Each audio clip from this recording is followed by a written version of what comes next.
Authorities in Azerbaijan welcomed a team of 115 Cuban health specialists who will collaborate in the fight against the COVID-19 pandemic. The UN Food and Agriculture Organization noted on Monday that the COVID-19 pandemic could tip over 100 million more people into chronic hunger by the end of 2020.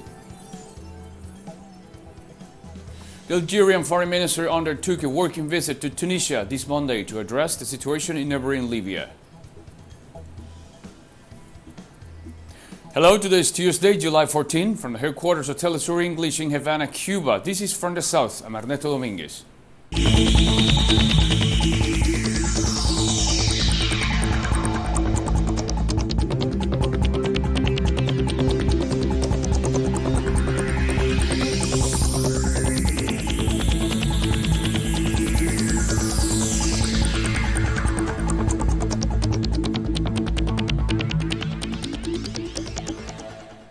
Authorities in Azerbaijan have welcomed a team of 115 Cuban health specialists to the country who will collaborate in the fight against the COVID-19 pandemic. Cuban ambassador to Azerbaijan, Alfredo Nieves Portuondo, together with senior executive from the Ministry of Health and Emergency Ministry of the country, welcomed the medical brigade on arrival at the Heydar Aliyev International Airport. During the reception, it was stressed that collaboration and solidarity are essentials during the quarantine times. The head of the brigade, Delcy Torre, explained that it is made up of 67 men and 49 women, of whom 57 are doctors and 55 nurses.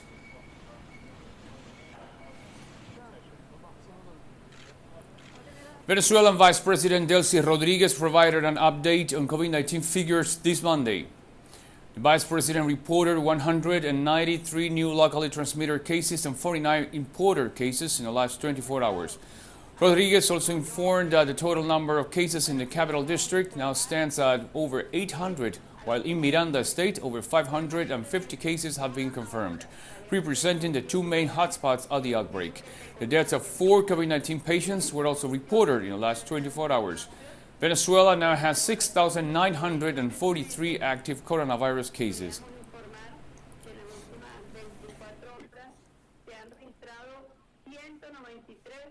Also in Venezuela, special voter registration process began on Monday to guarantee the maximum citizen participation in the parliamentary elections to be held on December.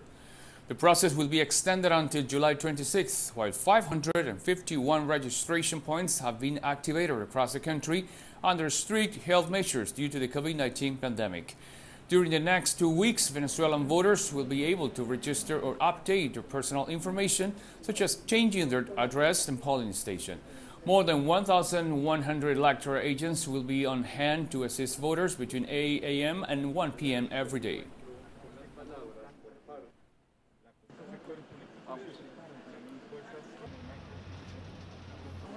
In Brazil, activities continue as part of the regional or national campaign against President Jair Bolsonaro, promoted by social movements.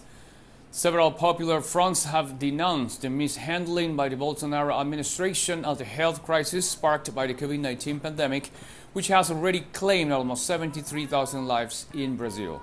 Social and political movements have also noted that they seek to strengthen demands for the impeachment of the president for carrying out a program of privatizations, social cuts and environmental damage, as well as numerous acts of corruption and prosecutions against opposition political and social leaders.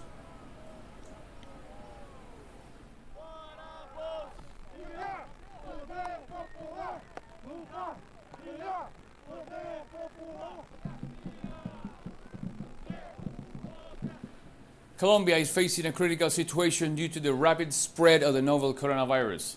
Increasing COVID-19 cases places Colombia as the 4th most affected country in South America, reporting more than 150,000 cases and over 5,000 fatalities. The spread of the virus in the country coincides with the economic reopening plan promoted by the national government. Meanwhile, health workers denounce a lack of supplies to treat patients, while the demand for the intensive care units continues to grow, and hospitals are overcrowded.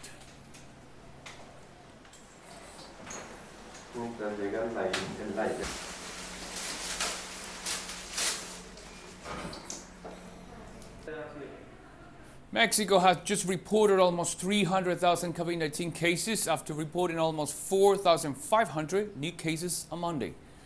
During his usual press briefing at the National Palace, the Mexican Undersecretary of Prevention and Health Promotion reported that of the current cases, the 29.26% are hospitalized and 70.7% are receiving outpatient treatment.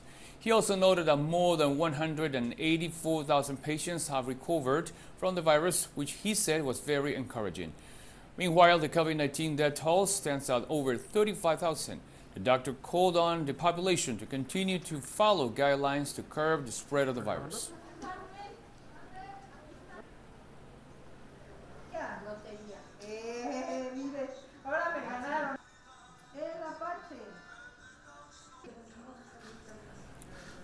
We stay in Mexico, where a senior government official announced that there are more than 73,000 people recorded as missing, including over 2,300 who were registered missing this year. According to the Ministry of Interior, most of them after a military anti-drug offensive deployed in 2006, the year since which more than 6,600 bodies have been found in clandestine graves. Until the launch of the military strategy against drug trafficking, almost 1,500 people were reported missing, of whom the first case occurred in 1964. One of the most emblematic cases is that of the 43 students from the rural school of Ayotzinapa who disappeared between the night of 26 and 27 of September 2014 in the town of Iguala in the state of Guerrero. Since the 1960s, we must remember that the first record dates back to 1964, and today we have 73,201 people reported missing. From December 2006 to today, we have 3,978 registered mass graves throughout the country, where 6,625 bodies have been exhumed. Puerto Rican authorities have now reported over 10,000 coronavirus cases. According to the Ministry of Health, over 300 new cases have been confirmed since the relaxation of lockdown measures in order to reactivate the economy. Meanwhile, the death toll stands at 167. Governor Wanda Vázquez recommended the reclosure of establishments where alcoholic beverages are sold, as well as gyms and cinemas, among others, which were part of the de-escalation that was established in mid-June. Authorities also intended to promote a return to the curfew from 6 p.m. to 5 p.m. as originally established on March 15th.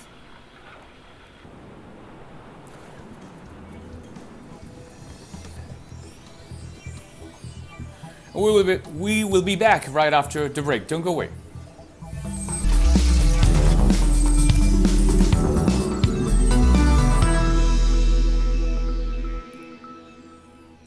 Welcome back to From the South. The UN Food and Agriculture Organization noted on Monday that over the past 5 years, tens of millions of people have joined the ranks of the chronically undernourished, while the COVID-19 pandemic could tip over 100 million more people into chronic hunger by the end of 2020. A preliminary assessment is that the COVID-19 pandemic may add between 83 and 132 million people to a total number of undernourished in the world in 2020, depending, of course, on the decrease of growth of GDP scenarios that we use. What this means is that the situation and any progress that was made, for example, in poverty reduction in the last 10 years, have been reduced. And moreover, in the case of undernourishment, which has been increasing in the last years, the situation will get worse in a significant amount more of hungry people, which means that it will be even more difficult to be able to achieve SDG 2. The World Health Organization warned on Monday that there would be no return to normality anytime soon, as too many countries were mishandling their response to the coronavirus pandemic. After a daily record of over 230,000 new coronavirus cases were reported on Sunday, the WHO said the pandemic was only going to get worse unless people stuck to the basics of physical distancing, hand washing, and wearing masks. The WHO Director General warned that countries that were easing their way out of lockdowns were now witnessing a resurgence of the virus because they were not following proven methods to reduce the risks. He stressed that too many countries were headed in the wrong direction.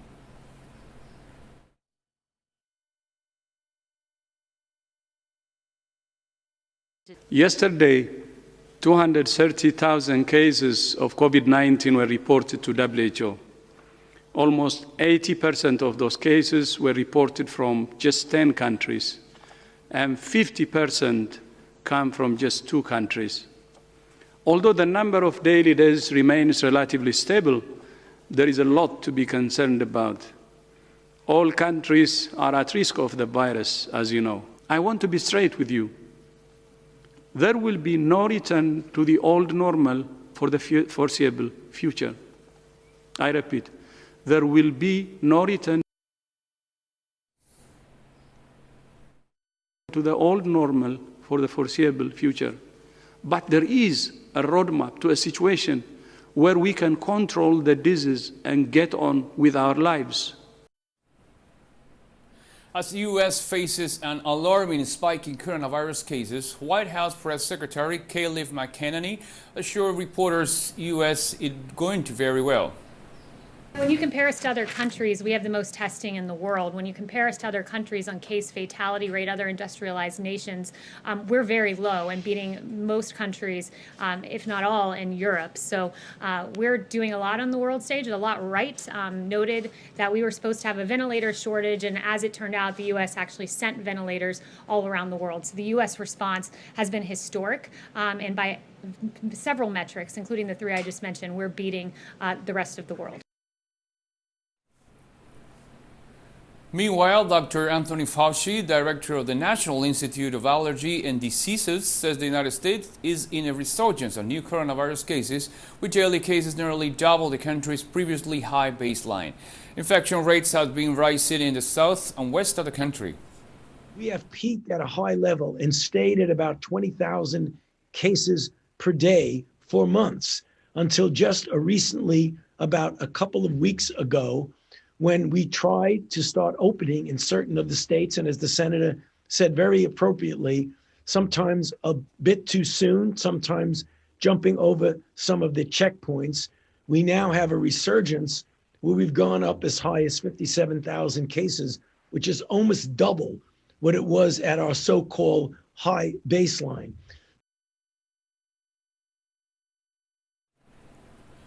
Firefighters are still battling a blaze that broke out on USS Bonhomme Richard combat ship in San Diego, while the number of injured have amounted to at least 57.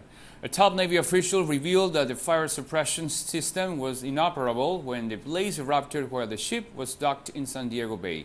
Flames tore through a warship for a second day on Monday, causing concentrations of fine particulate matter could reach unfitful levels. The fire started Sunday morning aboard the USS Bonhomme Richard, triggering an explosion that rocked San Diego Bay. The ship was undergoing renovation and had just 160 people aboard. For over 24 hours, as you know, we have more than 400 brave sailors from commands all across this waterfront and around San Diego have been fighting to save USS Bonhomme Richard, along federal fire in here in San Diego. Together, we continue to fight the ship both on board and from above, using helicopters from Helicopter Sea Combat Squadron 3. On the eve of July 14, the French National Day, President Emmanuel Macron emphasized the greatness of the armies to give way to the women and men in white coats who fought against the coronavirus.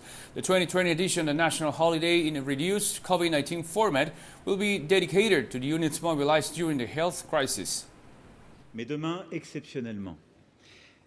tomorrow, the armies, and this is your greatness, will also be able to give way to the men and women in white coats who have fought, Mr. Minister, and who continue to fight in French Guiana in particular, where you were yesterday in the company of the Prime Minister and the Minister of the Overseas, but also in a number of places in our country, who are continuing to fight, yes, to provide a bulwark in the exceptional health crisis that has hit us, and that continues to affect us. And the German Chancellor Angela Merkel noted it is unclear whether the European Union leaders will reach an agreement on a €750 billion pandemic recovery fund during this week's summit amid resistance from some member states. We will discuss on Friday how we can reach a common agreement. We still have different positions. I cannot say whether we will reach an agreement on Friday, but it will, in any case, be good for Europe. The task is immense, and so the answer must be great, and it is not possible to commit to all the details in advance, but a special effort is needed that makes it clear that Europe wants to stick together in these difficult times. This has a political dimension. Singapore's economy slipped into recession in the second quarter, contracting by a record of 41.2% from the previous 3 months, and is facing its biggest slump ever this year as coronavirus lockdown steps hammer the trade-reliant city-state. On a year-on-year basis, GDP plummeted 12.6%. Preliminary data from the Ministry of Trade and Industry showed on Tuesday. Economists had forecast a 10.5% contraction. The GDP slump marked the second consecutive quarter of contractions for the wealthy city-state, having declined a revised of 0.3% year-on-year in the first quarter and 3.3% quarter-on-quarter, meeting the definition for a technical recession.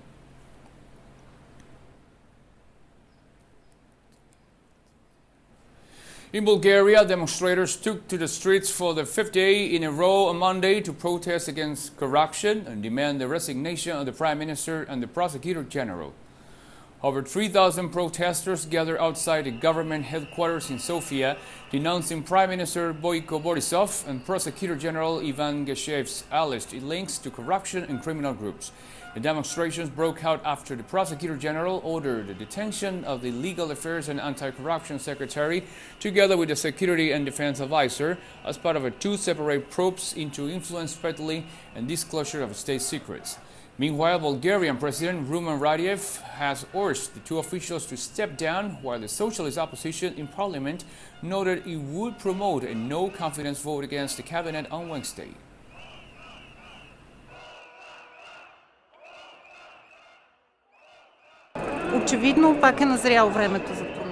Obviously, the time has risen for change again. This is what took everybody out in the streets, because the situation is unbearable any longer. The same things happening year after year, without any hope for change. We do not go closer to Europe. We got away from it every year.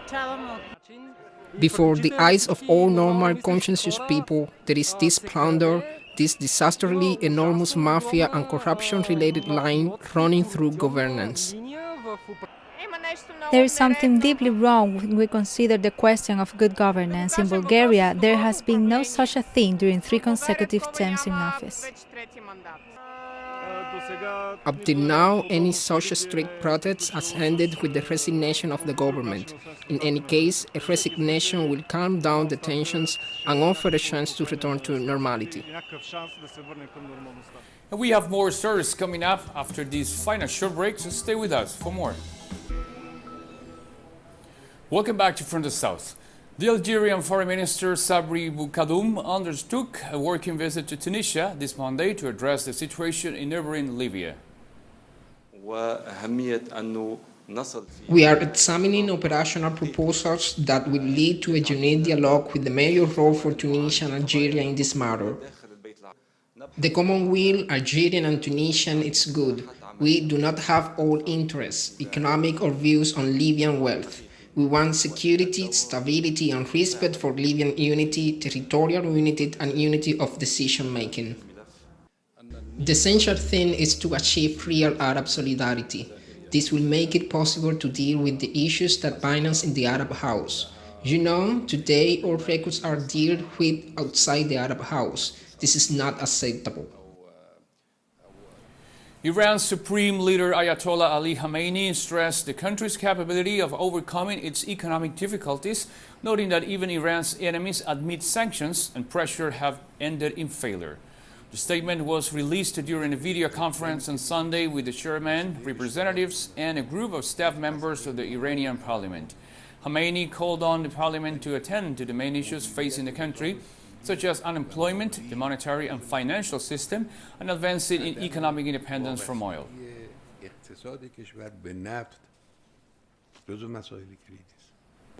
Ivory Coast Vice President Daniel Kablan-Duncan stepped down this Monday. The announcement came just days after the sudden death of Prime Minister Amadou Gon Coulibaly on July 8th. According to a statement read by Chief of Staff Patrick Ashi, the Vice President handed in his resignation to the President, citing personal reasons, on February 27th, and after several conversations, the President accepted. A veteran figure of Ivorian politics, Duncan served as Foreign Minister from 2011 to 2012, and then as Prime Minister in charge of Economy and Finance from 2012 to 2017. In January 2017, he became the first Vice President in Ivory Coast's history, taking up a post created under a new constitution adopted in 2016.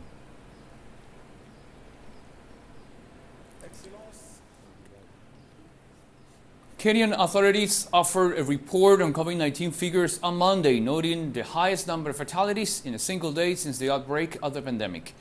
Health authorities recorded 12 new fatalities, bringing the death toll to 197. Also confirmed were 189 new cases, bringing the total to over 10,200. Meanwhile, more than 2,900 patients have recovered from the virus.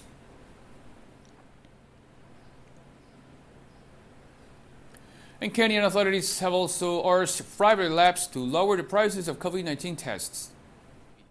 Testing is very expensive, and we don't just for the sake of testing as a government. There are private labs that are testing, and we have urged them that 5,000 shillings is way too much money, to test, to charge people on testing. So the truth of the matter is that we are not charging ourselves. 1,000 shillings is when people go to those government hospitals and present themselves, not because they have been identified as sick, but because for whatever reason they feel that they should be tested. But the government hospitals, we are not charging anything like 5,000 shillings. That is not us. Nigeria Minister of Finance, Budget and National Planning Zainab Ahmed addressed the country's economic sustainability plan on Monday, aimed at boosting the recovery following the COVID-19 pandemic. So this economic sustainability plan is designed primarily to help stabilize the economy and provide cushion from the effect of the dual challenges that we have of COVID-19 as well as the crash in the crude oil price. But it's also designed to be a link between the ERGP, which expires in 2020, and the new national plan, which we've already started developing. So it's going to dovetail into the new national plan. So it's a transit plan for 12 months. The plan is designed to enhance our self-reliance in local production and the use of local materials and the use of local imports largely, except where we don't have an option. We're planning to use local materials, local labor. The Sudanese authorities have officially banned female genital mutilation. Sudanese Minister of Justice Nasreddin Abdul Bari noted that his office would promote further legislation aimed at eliminating discriminatory practices and laws against women and girls. The Justice Ministry said in its statement that FGM degrades the dignity of women. Anyone found guilty of performing genital mutilation will be sentenced to up to 3 years in prison, according to a copy of the new law.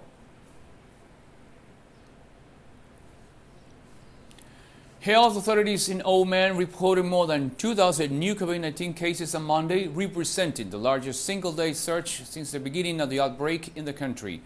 The total number of confirmed coronavirus cases now stands at more than 58,000, while the death toll is 259. The Ministry of Health also reported that over 37,000 patients have recovered from the virus. Meanwhile, authorities have decided to reduce the number of government's employees going into work to 30%. Morocco has announced on Monday a return to lockdown measures in the northern port city of Tangiers in the face of the new outbreak of the novel coronavirus week on Monday after easing nationwide restrictions. The city of about 1 million inhabitants was locked down at noon local time, with public transport suspended, cafes and public spaces closed and movement restricted. Residents are only allowed to leave their homes in case of extreme necessity. The Interior Ministry said that exceptional authorization from